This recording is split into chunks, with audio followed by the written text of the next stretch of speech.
"Dad, can we play ball tonight?" The boy's voice rang out, clear and bright, just enough to rise above the gentle jazz drifting through the grand hall of Briarwood Estate. The words were like a small stone dropping into a still lake, sending ripples across the room. The laughter of Charleston's high society stilled, glasses paused midair. At the center, Nathaniel Drake, tall in a perfectly tailored tuxedo, dark brown hair neatly swept back, silver gray eyes cold and sharp, turned his head. Light from the crystal chandelier reflected off the sun-touched line of his cheekbone, casting a glow along the strong jawline that rarely broke into a smile. Before him, a boy of about 6 stood straight, clutching an old baseball in his hand.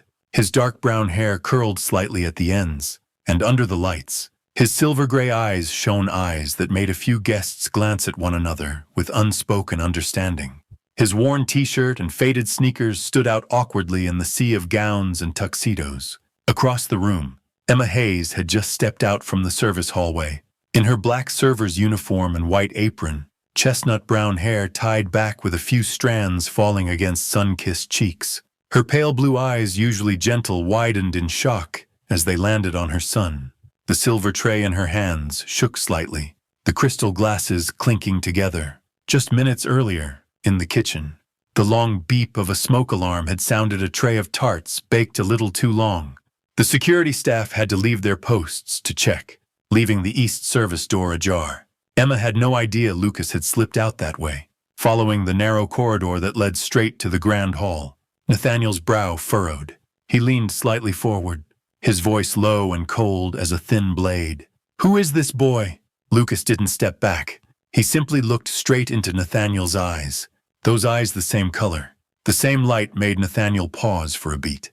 Emma walked toward them quickly, each step heavy as lead. "He's my son." A murmur spread through the room, like sparks catching on dry grass. Some glances flicked from Nathaniel to Lucas, then to Emma. A few faint smiles appeared, the kind worn by people who sensed the scent of scandal. Nathaniel still didn't look at Emma, his gaze fixed on the boy. Why did he say that? Lucas's grip on the baseball tightened, and he took half a step back. Emma bent down, wrapping her arms around him, her voice quiet but steady. "Just a child. He doesn't know what he's saying." But Emma knew Lucas knew, and that was what made her chest ache. Nathaniel drew in a slow breath, set his wineglass on the nearest table, and spoke firmly. "Take the boy outside." Emma gave a small nod and turned away. Each step across the wooden floor weighed heavily on her chest. Behind her, the music rose again. But for her, the evening had ended in that moment. When mother and son disappeared behind the service door, the chandelier still blazed high above. But inside Emma, a door she had kept locked for 6 years had swung open, and the secret it guarded had spilled out, impossible to take back. Emma Hayes couldn't remember exactly how she'd managed to get Lucas out of the grand hall. All she knew was that once the service door closed behind them, the music and the prying eyes were shut out on the other side, and only then did she exhale. Their footsteps sounded softly along the old tiled corridor, the fluorescent light above casting a yellowed glow. She tightened her grip on her son's hand, feeling as though she was holding her entire world in her palm. 12 years earlier, Emma's world had been much smaller and more confined. Wilmington, North Carolina, a coastal town with red brick streets and a harbor that always carried the scent of salt, was where she was born and raised. At the time, Emma was 19, tall and slender, her narrow shoulders hardened by years of physical work. Her chestnut brown hair reached the middle of her back, usually tied up quickly with an old elastic band.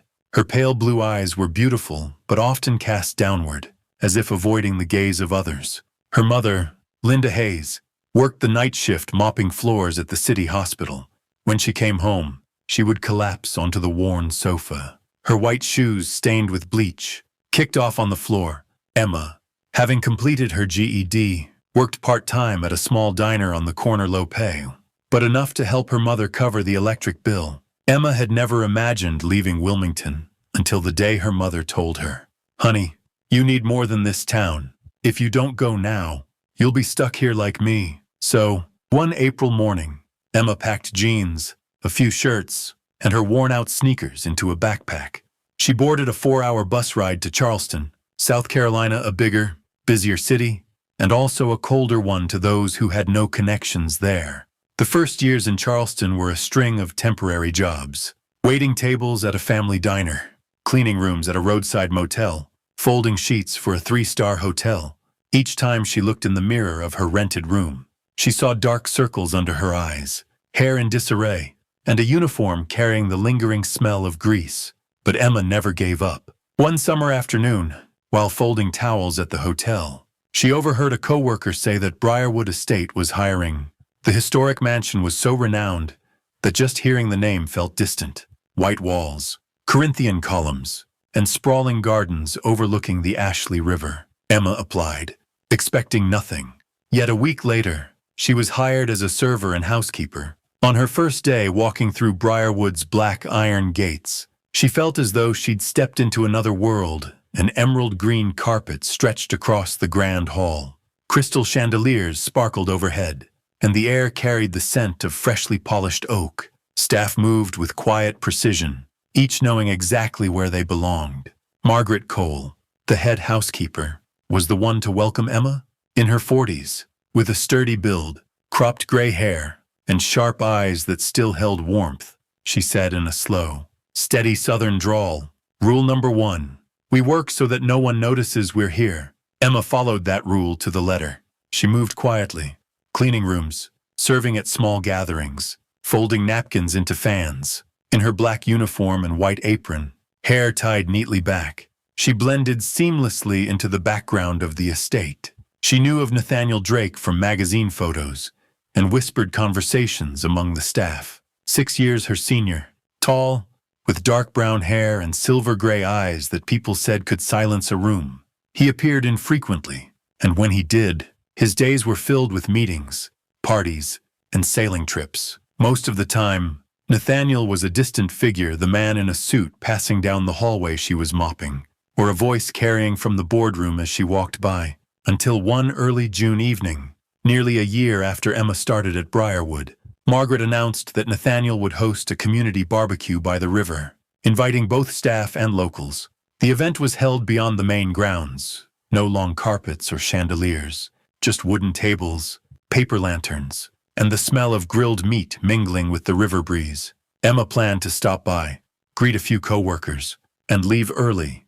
But that night, she got word that her mother had been admitted to the hospital again. Worry and exhaustion made the beer in her hand disappear faster than she realized. Nathaniel was there too, without his usual suit jacket.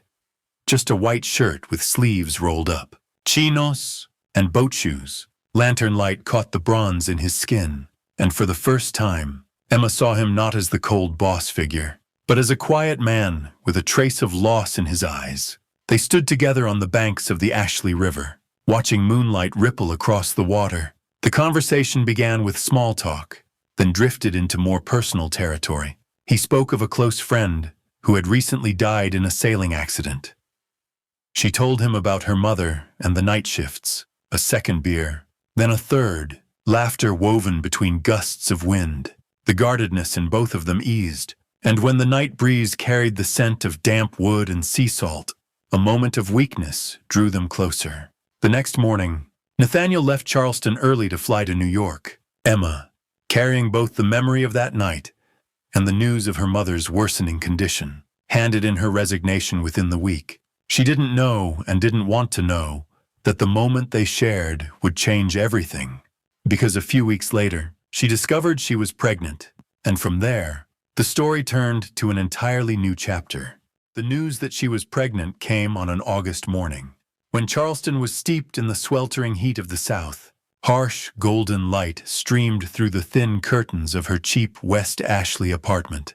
On the kitchen table, the tiny pregnancy test lay precariously among a pile of unpaid bills. Emma sat on a wooden chair, both hands over her still flat stomach. But to her, it already felt heavy. In that moment, Nathaniel's image came into sharp focus. The white shirt with rolled sleeves, the scent of oak and river wind, the silver-gray eyes glinting under lantern light. Then, the image was pushed aside by the sound of her mother's respirator, the memory of long, endless night shifts. Emma knew that if she told Nathaniel, A door to another world would open. But she also knew it could swallow everything she was trying to protect. 4 days later, her mother was hospitalized in Wilmington with heart complications. Emma gathered everything: a suitcase of clothes, a few photographs, some old books, and rented a beat-up sedan to drive north. Charleston and Briarwood Estate became nothing more than a flickering dream. Back in Wilmington, Emma took a cashier job at a small grocery store less than 10 minutes from home. The work was simple, the pay small, but it allowed her to care for her mother while carrying her child. In the final months of her pregnancy, lying in bed, listening to rain tapping on the tin roof, she often thought of Nathaniel, wondered if he remembered that night, wondered if he knew anything at all. Then she would recall what her co-workers at Briarwood had once said, stories of custody battles among the wealthy, of lawyers who wouldn't hesitate to drag a mother's past into the light to secure victory for their client. Emma pictured Nathaniel walking into court with a team of attorneys, thick files in hand, and herself a server with no money, no name, standing on the other side. In every version of the scene, she lost Lucas, and so the decision was carved in stone. Nathaniel would never know. Lucas was born on a winter night, just as Wilmington was struck by a rare snowstorm along the southeast coast. He had dark brown hair and silver-gray eyes that seemed to catch the moonlight. When the nurse placed him in her arms, Emma knew her life had found a new center. The next 7 years were simple, but far from easy. After her mother passed away, she moved back to Charleston in search of better work. Bringing Lucas and a single suitcase, they lived in a one-bedroom apartment near an old baseball field Lucas adored. Emma worked wherever she could, waitressing, hotel front desk shifts, even late-night office cleaning. Every morning, when she woke Lucas for school, she saw those silver-gray eyes, a quiet reminder of the secret she had kept. Briarwood Estate returned to her life one April afternoon, when she saw a posting for servers for the spring charity gala. The pay for one night matched a full week at the diner. More importantly, it would cover Lucas's extracurricular program, something she had promised him at the start of the year. Emma knew the chances of seeing Nathaniel were slim. His charity events were massive, with hundreds of guests, and staff like her usually stayed behind the scenes. She took the shift, put on the same black uniform and white apron she had worn 7 years earlier, and forced every memory aside.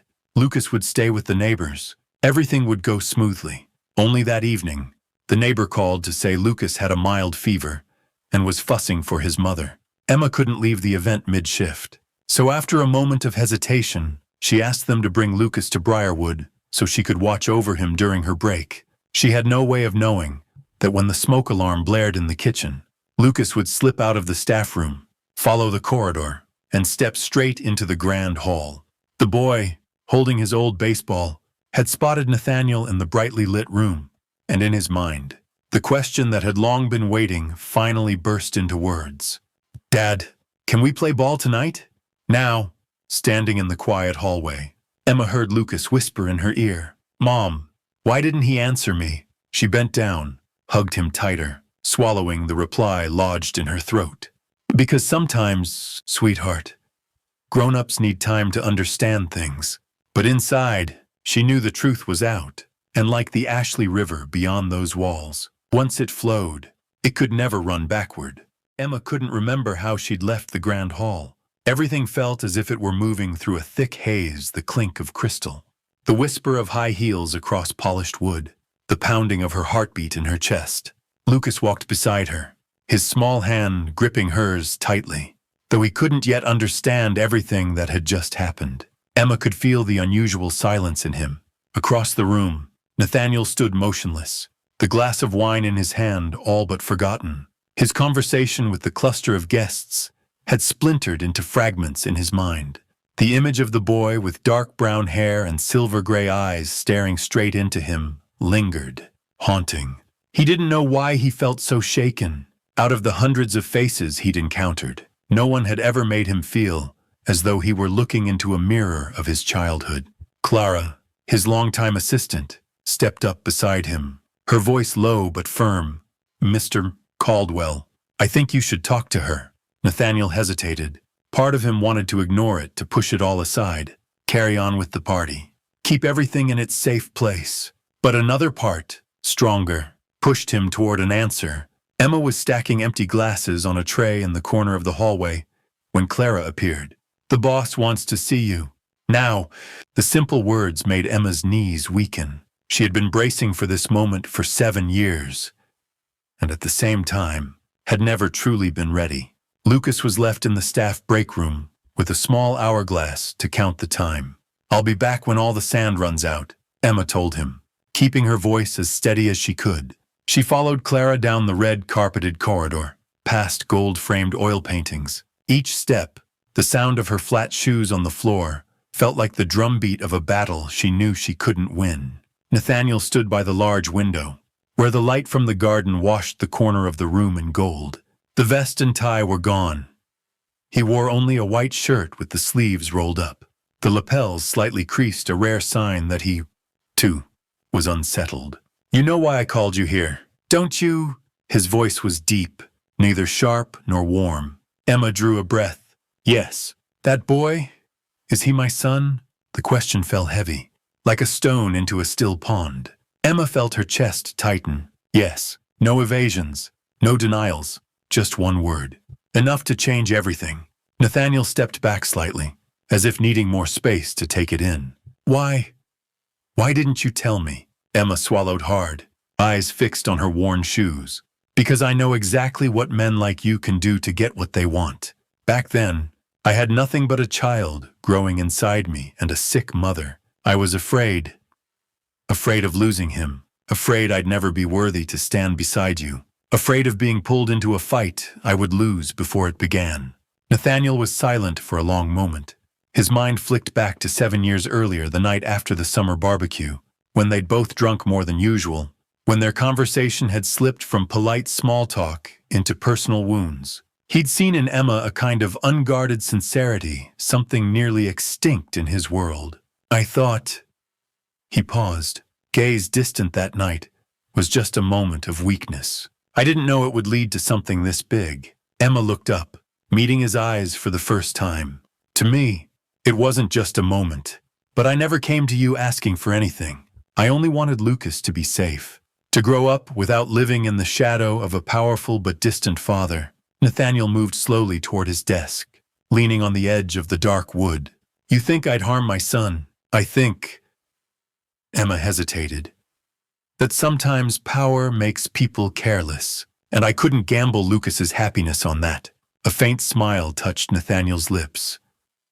Not one of amusement, but the smile of someone who realizes they've been seen through. "That boy, he's smart. And those eyes?" He shook his head slightly. "They're exactly like mine when I was his age." Emma's fingers curled tightly at her side. "I don't want you to feel obliged to do anything. Just know. Lucas has never been a mistake." Nathaniel studied her for a long moment, as if weighing a decision he'd never expected to face. Then, without a word, he walked out of the room. Emma stood frozen, her heart pounding, the sound of a door opening, a rush of night air, and then a child's laugh. A sound so familiar she could never mistake it. She hurried out to the balcony and saw Nathaniel kneeling beside Lucas in the corner of the garden. The boy held his old baseball, eyes bright as Nathaniel took it and tossed it gently back and forth. No one spoke of the past, but in that moment, Emma understood. This wasn't a promise or a legal agreement. This was simply a beginning. And sometimes, a beginning was enough to change everything. In the days following the charity event, Briarwood Estate seemed to wear a new kind of air, quieter, yet laced with something that felt like waiting. Emma kept her usual routine, mornings at the diner near downtown Charleston, and evenings working extra shifts at Briarwood. She tried to keep life moving as before, but she couldn't deny that, ever since that night. Each step she took into the rose garden strung with paper lanterns made her heart beat a little faster. Lucas was different. He began asking more questions about Mr. Nathan, the name Emma had suggested he use for now. "He's taller than my gym teacher," Lucas boasted, eyes shining, "and he throws the ball super fast." Emma only smiled, ruffling his hair. She didn't want Lucas to expect too much, but she also couldn't bring herself to dampen that newfound joy. On Nathaniel's side, the change was quiet, but noticeable to those closest to him. Clara observed that her boss was starting to leave work earlier on certain evenings, and his desk among million-dollar contracts, there was now an old baseball. One Friday afternoon, with the sun still low over the Ashley River, Nathaniel unexpectedly appeared in the neighborhood where Emma lived.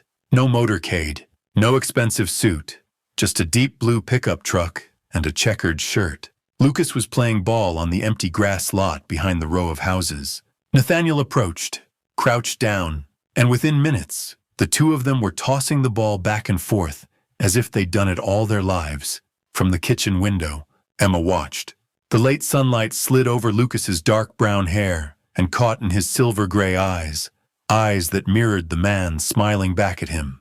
The sight was warm, yet it twisted like a knife into her long-held fear. If Nathaniel wanted to, he could take Lucas from her. A week later, Nathaniel invited Emma to Briarwood to talk things through. The meeting took place in the estate's library, a wide room with walnut-paneled walls and the faint scent of leather from old books. "I've been thinking a lot," Nathaniel began slowly. "About our son and you." Emma sat upright, hands clasped together. "I'm not looking for any disputes. I only hope you'll respect the life we have now." Nathaniel nodded. "I respect it, but I also want to be part of that life, not through power, but through time." The statement caught Emma off guard. She had prepared dozens of confrontation scenarios, but none of them began with such an ordinary request. "Lucas, he deserves a father who knows how to throw a ball with him. Who knows he prefers peanut butter sandwiches over strawberry jam? Who knows he's scared of fireworks?" Nathaniel met her eyes. "I can't get back the 7 years I lost, but I can start now." Emma stayed silent for a long time. In that silence, memories rose, nights of working herself to exhaustion.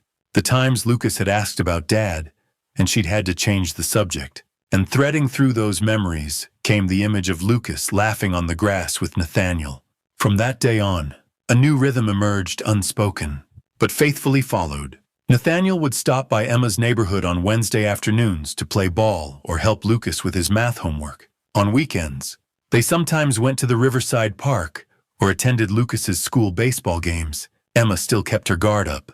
She didn't let herself think beyond the present. But every time Lucas came running home saying, "Mr. Nathan taught me a new swing," her heart softened a little. Briarwood Estate changed, too. The grand parties grew fewer, replaced by quiet evenings in the garden, when Nathaniel and Lucas pitched a small tent for camping right there on the lawn. Even Clara, usually so stern, sometimes smiled at the sight. Rumors began to circulate among the staff. The boss had a son.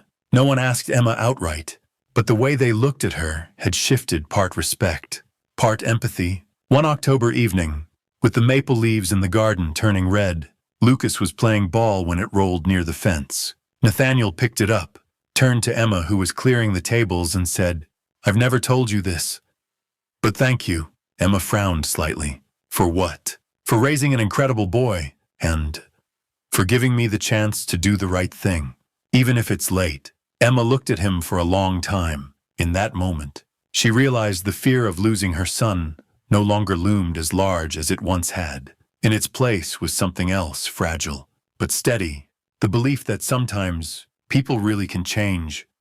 Winter settled over Charleston, the red brick streets slick with rain, lamplight spilling gold across the sidewalks. Emma had just finished her morning shift at the diner when she got a call from Clara. The voice of Nathaniel's longtime assistant was usually calm, but today it carried a hint of urgency. "Emma, can you come to Briarwood right now?" "Nathaniel, he's in trouble." Emma's heart lurched. A flood of worst-case scenarios flashed through her mind: illness, an accident, or a legal move involving Lucas. When she arrived, the estate seemed drained of sound. Clara led her to the library, the same room where she and Nathaniel had first spoken about Lucas. He stood by the desk, shirt sleeves rolled up, tie loosened, a stack of documents and a morning paper spread before him. On the front page was a photo of him handing a baseball to Lucas in the park, under a bold headline, "Briarwood Empire's Secret, an heir born out of wedlock." Emma felt her feet freeze to the floor. "Who took this?" she asked quietly. Nathaniel shook his head. "Paparazzi. Maybe someone from a business rival."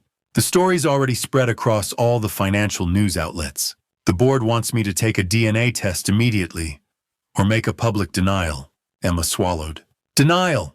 Meaning what? Meaning I'd say Lucas isn't my son. His voice dropped lower than the rain against the windows. Silence settled over the room. Emma looked at him, then down at her own hands. This was the nightmare she'd feared for 7 years, but twisted. Not losing her son, but watching him be denied in front of the world. If you deny him, it will hurt more than anything. Emma kept her tone steady. He doesn't need money or fame. He just needs to know you see him as your son. Nathaniel turned away, as if afraid her gaze might weaken his resolve. You don't understand. I could lose control of the company if the board thinks I'm unstable or vulnerable to manipulation. Emma stepped closer. No, I do understand. You're afraid of losing power, and I've already lost everything once. I won't let my son lose the image of a father he's only just found. The words cut through the armor Nathaniel had worn for years. He braced his hands on the desk, eyes shut for a few seconds. When he looked at her again, his gaze had changed, less cold, more resolved. That afternoon, Nathaniel called a press conference on the front lawn of Briarwood. Reporters packed the grass, cameras flashing non-stop. From the front hall, Emma stood holding Lucas's hand. Nathaniel stepped out without notes or a prepared speech. Just a man, standing in the damp winter air, looking straight into the lenses. The boy in the photo. Lucas is my son. His voice was clear. Without hesitation, I missed the first 7 years of his life, and that's something I'll regret forever. But I will not miss another day. The sound of shutters was like a hailstorm.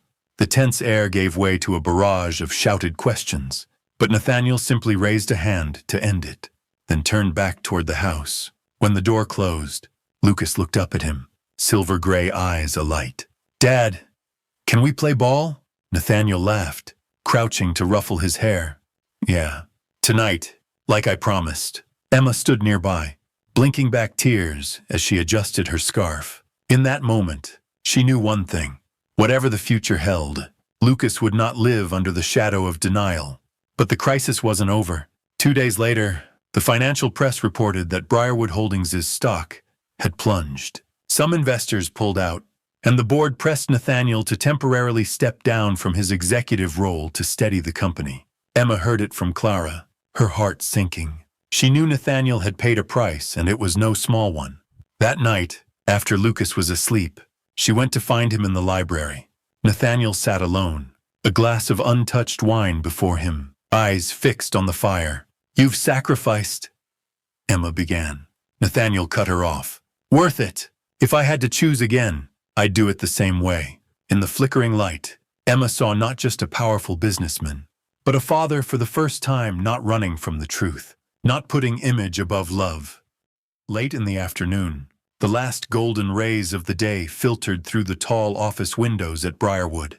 Emma had just finished her morning shift at the small-town diner when Clara called. Emma, the boss wants to see you. Right now.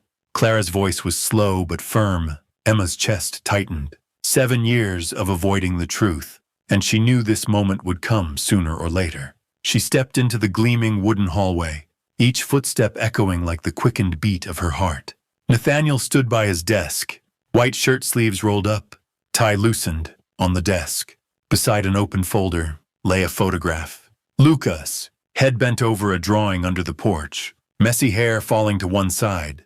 Nathaniel looked up, his eyes not as distant as they'd always been. Is he mine? He asked, his voice low but every word precise. Emma swallowed hard. She had rehearsed for this moment hundreds of times in her mind, but it still stole her breath. Yes, the answer slipped out, light as a breath, but heavy as a vow. Silence stretched between them.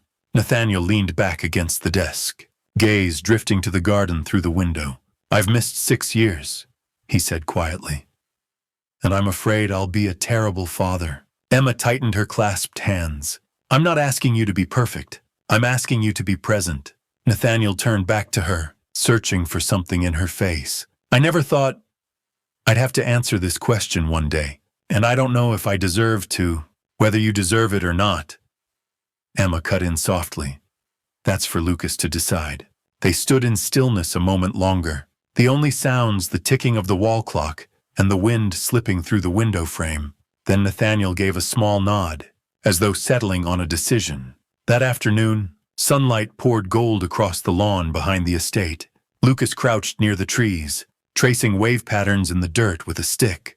Nathaniel walked out, holding a baseball and a new glove. Emma stood on the porch, torn between stepping forward or retreating inside. Nathaniel stopped a few steps from Lucas, leaning down slightly. "Hey, champ." His voice was gentle, as if afraid to startle him. "I want to be here, if you'll let me." Lucas looked up, silver-gray eyes blinking. The sunlight hit his face, making him look strikingly like Nathaniel. "Mom." He turned toward Emma. Emma drew a deep breath, then gave a small nod. "It's up to you, Lucas." The boy glanced back at Nathaniel, then slowly stood. A small smile appeared, hesitant at first, but spreading quickly. "Can we play catch?" Nathaniel let out a laugh, nodding firmly. "Sure, let's start now." They stood facing each other, the distance not far but not close. Tossing the first ball between them, Lucas caught it, threw it back a little off-center, and Nathaniel caught it cleanly. With every throw, the space between them seemed to shrink. From a distance, Emma watched, one hand resting over her heart. She didn't know what the future would hold, only that this moment, a simple afternoon filled with the thud of a baseball hitting leather and the sound of laughter, was a beginning. Briarwood Estate still stood tall in the Charleston spring, white magnolias in full bloom along the driveway. But inside, old habits were quietly shifting.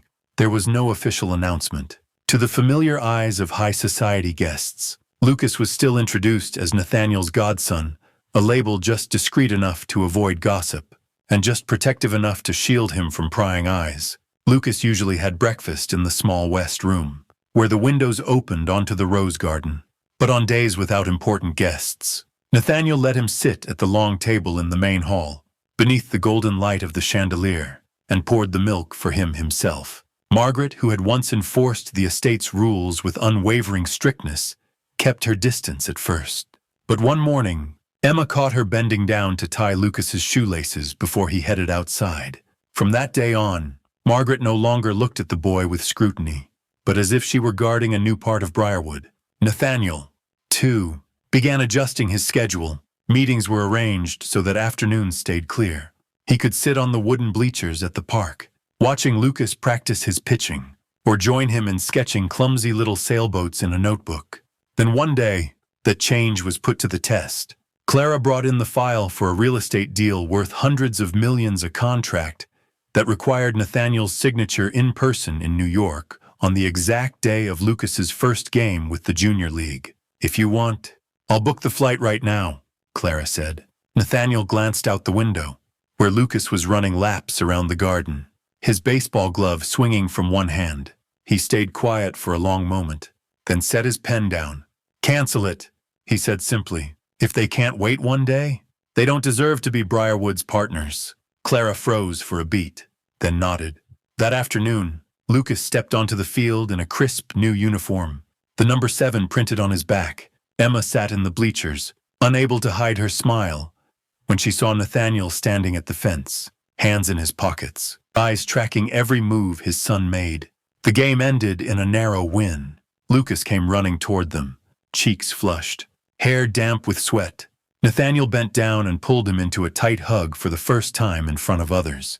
"Proud of you, champ," he said, and the boy beamed, as if that praise were the greatest reward of all. These changes didn't make headlines or appear on the society pages, but Emma felt them, piece by piece. Each morning, when Lucas grinned while tying his shoes, when Nathaniel stopped by the kitchen table to ask him, "What do you want for dinner tonight?" She knew Briarwood was no longer a place of cold, echoing halls. And deep down, Emma understood. This was a fragile time too new to call stable, but steady enough to believe they were moving in the right direction. Late in the day, Briarwood was bathed in the golden glow of sunset. Lucas ran ahead along the path to the riverbank, his shoes tracing long streaks across the grass. Emma and Nathaniel walked slowly behind, their footsteps blending with the gentle lap of the waves. The boy stopped at the water's edge, crouching down to pull something small from his pocket. Emma recognized it instantly. The silver coin Nathaniel had given her on that night by the river years ago. Lucas turned it in his hand, the light of the setting sun flashing off it in a brief, brilliant gleam. "I'm going to keep it forever," Lucas said, his eyes fixed on the coin. Nathaniel sat down beside him, his large hand covering his son's small one. "And I'm going to keep my promise." Emma stood a few steps away, her heartbeat slowing, as if all the pieces had finally fallen into place. Lucas slipped the coin back into his pocket and looked up. "Dad, can we play ball tonight?" Nathaniel smiled, nodding lightly. "Tonight, and many more nights to come." They walked back toward the estate as the last light of day withdrew from the river's surface. In that moment, Emma knew the truth had taken away a measure of safety she had once clung to, but had also opened a door that silence had locked for 7 years, a door leading to a real home. Emma had been willing to risk her peace. Nathaniel had accepted the loss of power, all so that Lucas could confidently call out Dad and be met with a sure smile and a steady nod. And what about you? Have you ever dared to speak the truth, knowing it might cost you something? Share your story in the comments today. Someone out there may need to hear your experience. And remember to follow American Stories, so you don't miss the small journeys that have the power to change a life.